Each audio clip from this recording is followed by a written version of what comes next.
Palworld developers say they have received death threats. Pocket Pair community manager Bucky, who has been active on Twitter and Palworld's Discord, posted to say they had received death threats since the game went live in early access.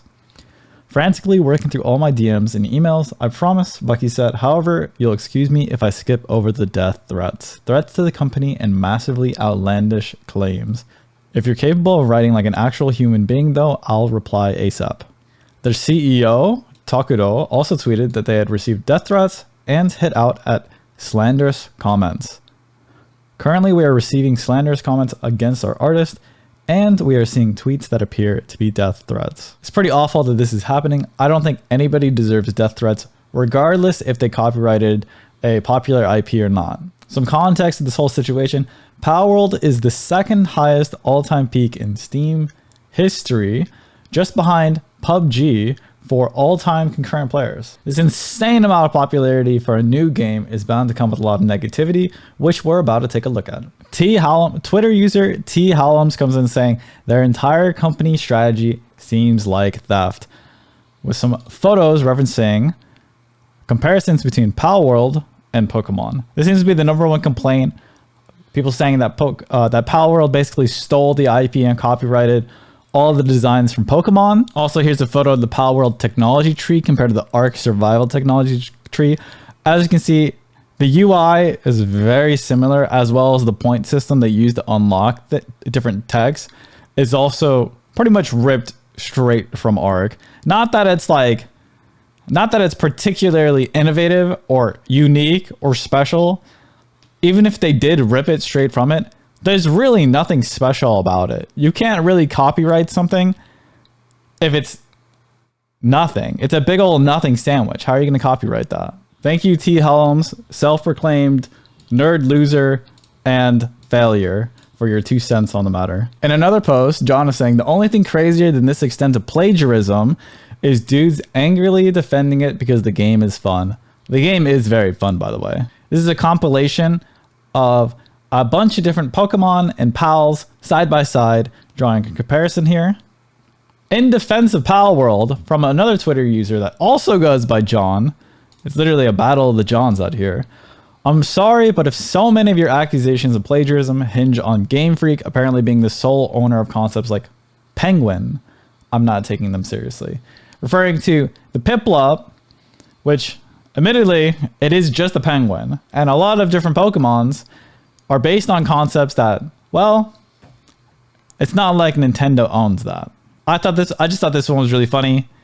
The P in Palworld is a lot like the P in Pokemon, so smells like plagiarism to me. If you're gonna make the case against Palworld, this argument seems a lot stronger than just saying that Palworld stole some of the design elements from Pokemon. As you can see in these videos, the models for the Pals, when you compare it to the Pokemon, are very, very similar. The proportions and the pixels are incredibly alike. If you'd ask me though, this just looks like any old furry you'd see anywhere. There used to be a bunch of guys walking around my high school that looked just like this. There's probably 10 of you guys or more in chat in the comment section that are looking like this right now. So it's not like Pokemon owns that either. But looking at this video where you literally just copy and drag the model to the side, they look pretty darn similar. Actually, this is overlaid the 2 models. They look pretty darn similar, I will admit. Quick note from the editor. That's me. I'm the editor. After recording the previous clip with the 2 models overlaid, it turns out that the Palworld model had its sizes readjusted to fit the Pokemon model more closely. This was done to frame the Palworld devs of plagiarism. We've got a side-by-side with the Palworld versus Elden Ring. As you can tell, there's some pretty clear inspiration here. But it's not like Elden Ring had a copyright on a circle with a bunch of circles around a circle. Nor do they have a copyright on some kind of dilapidated church with a goddess statue at the end of it. I've seen this same setting in probably 10 different fantasy RPGs, and we're going to keep seeing it in the future. So a lot of people are accusing Palworld of having plagiarized Pokemon, but here we could see that Pokemon pretty much did the same thing to Dragon Quest, okay? Side by side, we have the Dragon Quest monsters versus Pokemon, and it's pretty obvious where they got these ideas from. Of course, the Nintendo and Game Freak defenders will completely ignore this if you show it to them. Game devs love to take inspiration from other games, and that's not a problem. You know, I welcome that. It's fine. What's not fine is getting upset with one game dev for copying from another IP and not getting upset at other ones, especially the multi-billion-dollar ones. The Palworld devs being based. So the Palworld devs got interviewed on Japanese television. None of them knew how to develop a game, and they all, quote unquote, learned on the job with a budget of $10,000. Most of the models and gun stuff was done by some middle schooler who was working part-time at a convenience store the devs went to. That's hilarious. Originally, they were going to do Unity, but they realized it was laggy, so they switched to Unreal on the advice of a senior dev who had worked with Unreal one time before. None of them knew how to use Unreal, so they decided to split up the docs. The senior dev had to teach everyone else what Unreal was and how to use it. The decision to make it Pokemon with guns was because they were worried the game would not be a global success unless they added guns to it because, well, Americans like to shoot things. Hell yeah, brother. The gender-neutral Type A character creator was likewise because Americans sometimes want to make very ugly characters, which is super true if you watched a lot of Let's Plays. Now, I was a bit confused by the quote-unquote Type A character, but we'll get to that later in this video. No version control was used at all. This is basically like having a save file for your work, in which case if you screw up the game, you can revert it back to a previous version. We didn't really know which one would work, so we copied all the files onto a flash drive every day. Every week, we would buy a bucket of new flash drives. Wow. That is really scrappy. That's like the epitome of small indie dev company. Wowza. I hadn't gotten hired by any big game companies, and I was very surprised that Steam would let anyone publish anything. I don't think I would be a good fit at Nintendo. They want to make things that are groundbreaking and creative. They don't really do that anymore, I feel like. I'm a trend follower, Lamau. What is your creative vision? I don't have a creative vision. I just want to make a game that people like. And people really like Palworld. Also, we got some Giga Chat down here. How can they be this based? It's pretty based. It just seemed like some people really wanted to make a game that would just appeal to as many people as possible. And they did that. People have been asking for this for a long time with Pokemon, and we haven't gotten it. Here's a cute little blog I found. Palworld employs the newly popular ungendered body type A/B archetypes. Something I always like to see. So we're looking at here, this orange-haired girl would be the type A archetype. So it's ungendered, but ironically, it seems like the devs only named it type A and B because you could deform the bodies and to make a bunch of monsters, and you could live as a blue or a purple orc or a little goblin or whatever you wanted, which I've seen a lot of very disproportionate characters made on YouTube. So that's kind of hilarious. But where there are haters, there are anti-haters. Palworld, $30 game, offers more content than a $70 AAA cash grab. That's true for sure. This game has a lot of content in it. Lets you create Western orcs or beautiful characters. This is kind of what the Type A, Type B was getting to. You could basically create just about anything you want. If you want the most deformed, crazy orc character with a bunch of strange polygons sticking out of weird places, you can do that. Freedom of choice is fun, and it really is. No microtransactions, thank God, or payment portals for any optional in-game purchases. The negative, it has a Type A and B. It could be worse. I guess they don't like that. We are so back. I don't know what we're back to, but they think we're back. The game is fun, and the game is $30. I actually thought $30 was a lot, and then I played the game, and after 3 hours, I admitted to myself, this is one of the best games I've bought in a while. But I will admit, I was fairly skeptical before I bought the game. It did crash 3 times before I got into the game. I even had to change my monitor out because I was playing on a 4K monitor, and my graphics card was like overheating and my PC was turning off. So I changed monitors to get into the game to at least give it a fair chance.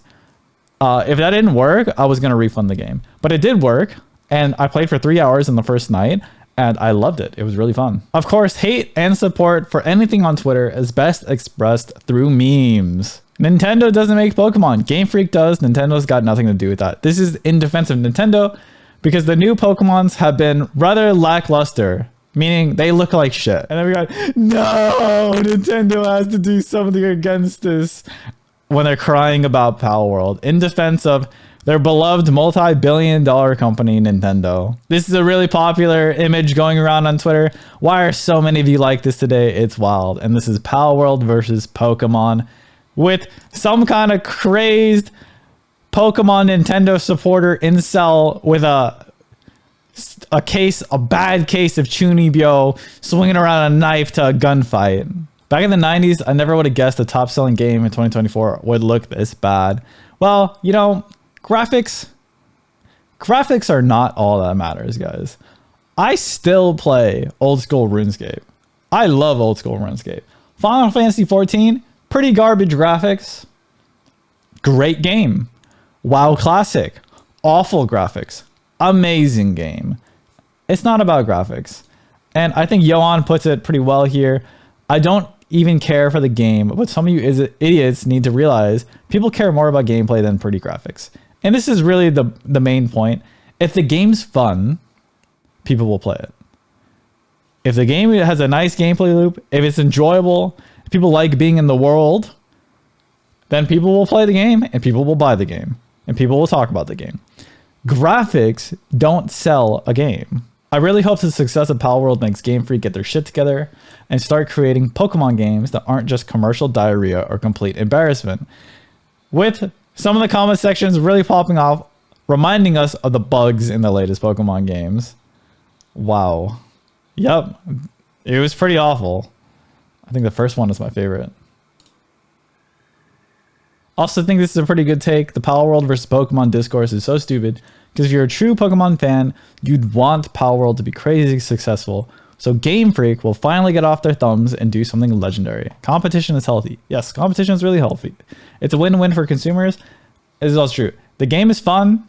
The game has created this crazy discourse. It's created a lot of content online. And if anybody wins out of all of this, it's the gamers and the consumers. I don't get why people are defending these massive companies when we get more content, we get more good games, and the Pokemon genre is being pushed forward now. Now, this is unfortunate. There was a mod made to transform Palworld into Pokemon, where you get to play as Ash, you get to meet Misty and Brock, you get to catch your Pikachu, you get to go around and enjoy the game as if it was actually Pokemon. But unfortunately, Nintendo seems to be copyright striking videos that are containing this mod, so I actually can't show you the video now. Speaking of the Pokemon genre, this is the Palworld discourse in a nutshell. Hey, my game is similar to yours. Cool, let's call them Souls-likes. Oh, good, shake on it, nice. Hey, my game is similar to yours. This is Holocure and Vampire Survivors. Cool, let's call them auto shooters.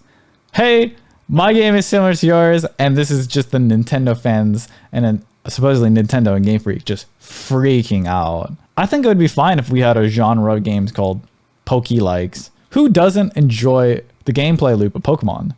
I'd love to see more games like that. I'd love to see a whole genre of games like that. Now, I actually grew up watching a lot of Digimon, and Digimon used to get a lot of shit for being a Pokemon clone. Digimon still gets shit for being a Pokemon clone. But I'm glad Digimon's around. And now I'm glad Palworld's around. It's kind of like the same thing. But this Twitter user does not think so, saying Pocket Pair has a history of leaving games in a buggy, unfinished states, all while charging, oh yeah, speaking of buggy and unfinished, talk about the latest Pokemon games, all while charging a fairly high price point. I don't think $30 was that steep. It is a bit high for an indie game, but for the amount of content I've already been able to get out of the game, it does not feel unfair to me that they're charging that much. Their CEO at the same time is fascinated with AI technology and using them to bypass copyright law. Okay, there is no proof that Palworld used AI for their art. As far as I know, there's no concrete evidence for that. And they also admit that I'm not going to flat out accuse Palworld for being developed with the use of AI. So just because the CEO is interested in it, they're bringing this up as a concern. Let's talk about plagiarism. Yes, Palworld steals Pokemon designs. I think it's inspiration. I would not say it's straight up copyright stealing from them. If Nintendo or Game Freak wants to sue, they have every right to do that, but I don't think they'll win. Okay, plagiarism is okay. I don't think plagiarism is okay. This is obviously sarcasm. Since Pokemon games are developed at poor quality and this will encourage a higher game quality. I do think that it will encourage a higher game quality. I hope it will. Craftopia is an earlier title, also made by the same developer that made Palworld, with many of its mechanics used in Palworld still in unpolished state, also a ripoff. I've not played Craftopia. I've watched some videos of Craftopia, and as far as I could tell, from what I've seen about Craftopia, people kind of enjoyed the game. It may have been buggy, but it seemed like people didn't really mind that from what I've seen. Okay, but it's still a huge company. It's not an issue if that's ripped off. Does the logic still apply if the title being ripped off is from an indie company ripping off an indie title? Nevergrave is not a yet released title, also by Pocket Pair. All right. So here's the new game by Pocket Pair, and they're saying that this is ripping off another game. I mean, I don't know what game this is. I can definitely see the inspiration from the main character and whatever character this is supposed to be. But in the end, couldn't you just make an argument that all of these games are kind of ripping off Hollow Knight and games of this genre? Like if they just changed the character design of this witch, then you basically would not be able to make this argument whatsoever. With a CEO that holds these ideals, really, what do you want to engage in? Well, I think gamers want to engage in a good game. I actually think that they don't want to care about all of this BS. They want a good game to escape into and enjoy and feel like they got their money's worth. And Palworld is doing just that. It's knocking on a lot of the things that gamers have been asking for a very long time. And they've been looking forward to something like this that checks all of these boxes. And now they finally have that. And I think that they should have the right to go enjoy that without getting harassed by people on Twitter over it. Okay, enough of the negativity. We got some memes for you guys to finish it off. Palworld, the 69th death entry. Bleh. Okay, enough negativity. We got some memes to finish off the video. The 69th deck entry is Lavender, a tall lizard-like pal with a carnal desire to mate. They eventually moved on from pals into humans. I'm not making this up. I'm glad we don't have to make this up. This is not the only kind of sexual innuendo they have going on with the pals in the pal deck. There's several others that have some rather explicit descriptions, you could say. There was like a jellyfish that supposedly latches onto your head and sucks your insides out. I'm not making that up. It's real. I think it's nice seeing some game devs with a nice sense of humor. Lastly, I thought this one was really funny. POV, me giving my friend a house tour of the base I built in Palworld. I like to cut the middleman. Shoe closet. I got my own sweatshop, nigga. Goddamn. Goddamn, dude. I got these bitches working 16 hours straight. It really do be like that. Hello. People say, What?